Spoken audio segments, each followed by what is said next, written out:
ورحمت الله زمونږ استاد سو په دې معاشره کې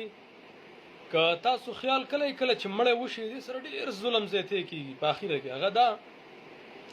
چې کله مولي صاحب یا عالم صاحب په هغې باندې ودرېږي او په دې باندې دا جنازه کوي زه خپله باندې یو ځای ته جنازې ته لاړم نو یو کس ودرېد یو عالم صاحب بس الله اکبر الله اکبر الله اکبر بس خبره ایسته ختمه کړله په هغه ساعت باندې ګوره کله چې تاسو وصیت کوئ یو پکې دا خبره لیکئ چې په ما باندې داسې عالم جنازه وکړي چې هغه ښایسته په سنت طریقه باندې جنازه وکړي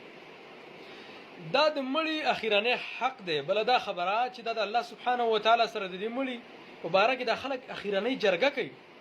چې الله دا سړی موږ ته درلیږو په دنیا کې ګناهونه کړي دي ځینې کوتاهیانې ترې شوي دي هغه ورته ته معاف کړه هغه کارونه او که دلته ژوند خراب و یا الله هلته ورته ښایسته ژوند ورکړه لکه په دعاګانو کې داسې راځي هلته ورته ښایسته بیبي ورته ورکړه ښایسته کور ورته ورکړه ښایسته ځای ورته ورکړه نو اوس چې عالم ودرېږي او د الله سره جرګه کوي په ټک ټک باندې ختمه کړي دنیا کې خو ګوره چې کله یو سړی چا سره جرګه کوي د یو مشر سره ډېر په ادبو باندې او ډېر په اصولو باندې هلکه د پلانکي دفتر ته ځم او دې ځای ته ځم نو ډېر په مشکله باندې د هغې سره